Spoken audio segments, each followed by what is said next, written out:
BDA ಒತ್ತುವರಿ ವಿರುದ್ಧ ಕಾರ್ಯಾಚರಣೆ ತೀವ್ರಗೊಳಿಸಿದೆ. ಆದರೆ ನೈಜ ಭೂಮಾಲೀಕರ ವಿರುದ್ಧವೂ ಕಾರ್ಯಾಚರಣೆ ಮಾಡ್ತಿದ್ಯಾ ಎಂಬ ಆರೋಪವೂ ಹೆಚ್ಚಾಗಿದೆ. ಇದಕ್ಕೆ ಸಾಕ್ಷಿ ಎಂಬಂತೆ ಇಂದಿರಾನಗರದಲ್ಲಿ ದೊಡ್ಡ ಹೈಡ್ರಾಮವೇ ನಡೆದಿದೆ. ಕಣ್ಣೀರು, ಆಕ್ರೋಶ, ಕೂಗಾಟ, ಅರಚಾಟ. ಒಂದು ಕಡೆ ಜೆಸಿಬಿ ಅಬ್ಬರಿಸ್ತಿದ್ರೆ ಮನೆಗಳೆಲ್ಲ ಧ್ವಂಸ ಆಗ್ತಿವೆ. ಮನೆಯಲ್ಲಿ ಇದ್ದವರೆಲ್ಲ ಬೀದಿಗೆ ಬಿದ್ದಿದ್ದು ದಿಕ್ಕೆ ತೋಚದಂತಾಗಿದ್ದಾರೆ.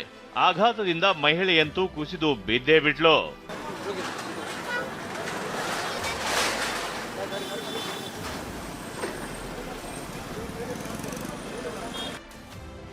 ಇಂದಿರಾನಗರ ಬಳಿಯ ಕೇಂಬ್ರಿಡ್ಜ್ ಲೇಔಟ್ನಲ್ಲಿ ಬಿಡಿಎ ಒತ್ತುವರಿ ತೆರವು ಮಾಡಿದೆ.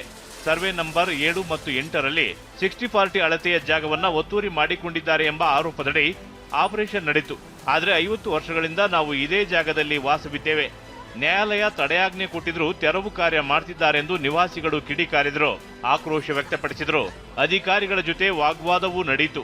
ಇಂದಿರಾನಗರದ ಸಾಯಿಬಾಬಾ ಟೆಂಪಲ್ ಮುಖ್ಯ ರಸ್ತೆಯಲ್ಲಿರ್ತಕ್ಕಂಥ ಕೇಂಬ್ರಿಡ್ಜ್ ಲೇಔಟ್ನ ನಿವೇಶನದ ಸಂಖ್ಯೆ 61ರಲ್ಲಿ ಅನಧಿಕೃತವಾಗಿ ವಾಸ ಇದ್ರು ಅಂತ ಹೇಳಿ ಬಿಡಿಎ ಅಧಿಕಾರಿಗಳು ಆರೋಪವನ್ನ ಮಾಡಿ ಈಗ ತೆರವು ಕಾರ್ಯಾಚರಣೆಯನ್ನ ಮಾಡ್ತಾ ಇದ್ದಾರೆ. ಎಲ್ಲೂ ಜೆಸಿಬಿಗಳ ಮೂಲಕ ಕಳೆದ 1-2 ಗಂಟೆಯಿಂದ ತೆರವು ಕಾರ್ಯಾಚರಣೆ ಆಗ್ತಾ ಇದೆ.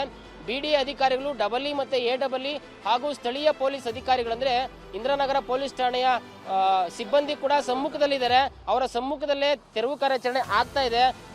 ಅಂದ ಹಾಗೆ 61ನೇ ನಂಬರ್ನ ನಿವೇಶನವನ್ನ ಹಂಚಿಕೆ ಮಾಡಿಲ್ಲ ಅಂತ ಬಿಡಿಎ ಅಧಿಕಾರಿಗಳು ಹೇಳ್ತಾರೆ. ಆದ್ರೆ ಹಂಚಿಕೆದಾರರಿಂದಲೇ ಖರೀದಿ ಮಾಡಿದ್ದೀವಿ ಅಂತ ನಿವಾಸಿಗಳು ಗೋಳು ತೋಡಿಕೊಂಡ್ರು. ನಮ್ಮ ಹತ್ರ ಎಲ್ಲ ಇದೆ ಸರ್, ಅವ್ರು ತೋರಿಸಿರಲ್ಲ ಸರ್. ನಮ್ಮ ಯಜಮಾನ್ರು ಮನೇಲಿ ಕಾಯಿಲೆ ಇರೋ ಮಗು ಬೇರೆ ಇದೆ ಸರ್, ಕಿಡ್ನಿ ಕಾಯಿಲೆ ಇದೆ ಸರ್. ಇವಾಗ ಒಂದು ಔಷಧಿ ಎಲ್ಲ ನಾನು ಎಲ್ಲಿ ಅಂತ ಹುಡುಕ್ಲಿ ಸರ್. ಈ ಥರ ಎಲ್ಲ ಮಾಡಿಬಿಟ್ರೆ ಒಂದೊಂದು 1000 ರೂಪಾಯಿ ಮೇಲೆ ಆಗುತ್ತೆ ಸರ್.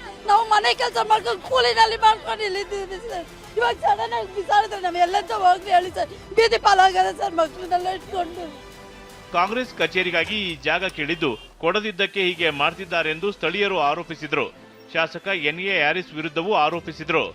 ಗೊಂದಲ ಗದ್ದಲ ಆಕ್ರೋಶದ ನಡುವೆ ನಡೆದ ಕಾರ್ಯಾಚರಣೆ ವೇಳೆ ಮಹಿಳೆಯೊಬ್ಬರು ಕುಸಿದು ಬಿದ್ರು.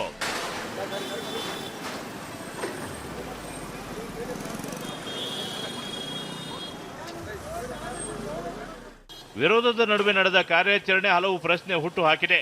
ಅಧಿಕಾರಿಗಳು ಇದಕ್ಕೆಲ್ಲ ಸ್ಪಷ್ಟನೆ ಕೊಡಬೇಕಿದೆ. ಲಕ್ಷ್ಮೀ ನರಸಿಂಹ, ಟಿವಿ9 ಬೆಂಗಳೂರು.